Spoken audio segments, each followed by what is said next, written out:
The ultimate goal of Tom Clancy's EndWar is to adapt the real-time strategy genre for home consoles. This is a rather noble goal. Although there have been some successful real-time strategy games on console before, shoving an entire keyboard's worth of buttons onto a controller is somewhat of a problem. And then you have the mouse issue. Analog sticks aren't the best option for selecting units while you're being hammered by 14 tanks, and thus enters EndWar with an innovation to fix this: voice commands. Now, the name Tom Clancy's EndWar may immediately make you think that there's some sprawling story with twists and turns, and spies with silly goggles over their eyes. If you're buying it for that reason, you'll be disappointed. It's really more of a general setup. America, Russia, and a smattering of United European nations are all fighting over oil reserves and a snazzy missile defense system that could upset the balance of power. And that's kinda it. The story's not quite there, and it barely plays into the single-player game at all. This is not a terrible decision, but it is disappointing that more wasn't done with it. The single-player game exists more as a mimic of the online persistent battle, the real meat of the game, than as a standalone game itself. However, the setup does throw you straight into the fighting, and this is one of the strong points of EndWar. Forget those cheap voice recognition programs you've struggled with over the years. The voice commands actually work pretty well. You don't want to attack hostile 4? It helps that each unit group is designated a number, and each capture point is given a call sign. Also, you don't have to talk like a robot for it to understand you. Taking a lot of fire. Unit 1, secure Alpha. They're really hitting us. Your typical goal is to capture points and then defend them. This is done by juggling your units and making sure that they match up against your enemy in a rock, paper, scissors kind of way. It's simple but effective. The voice command input is not perfect though. Occasionally it will completely misread you and send your units to their untimely demise. Unit 6 camera. It can't be done, sir. Unit 6 camera.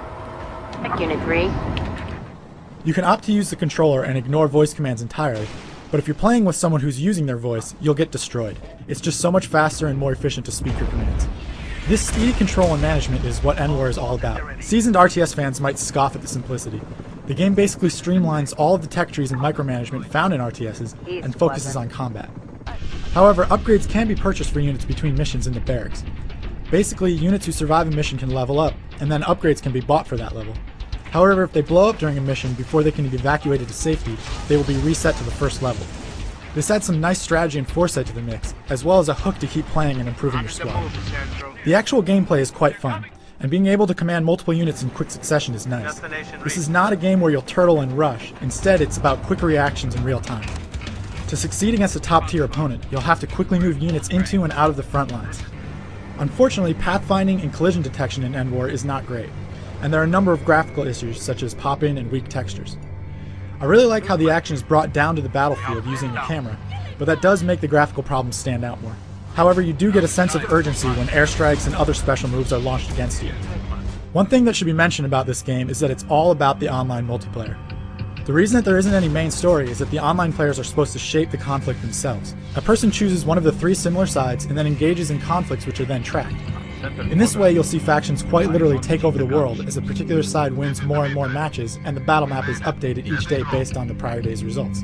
This persistent world is a great idea, but there's oddly no clan support or any easy way to coordinate a side within the game. This ongoing battle essentially breaks down to just picking from a list of maps to fight on and then playing a match. Nonetheless, the game does shine during multiplayer, and up to 4 people can partake in a 2-on-2 match. If you get EndWar, do yourself a favor and play it online.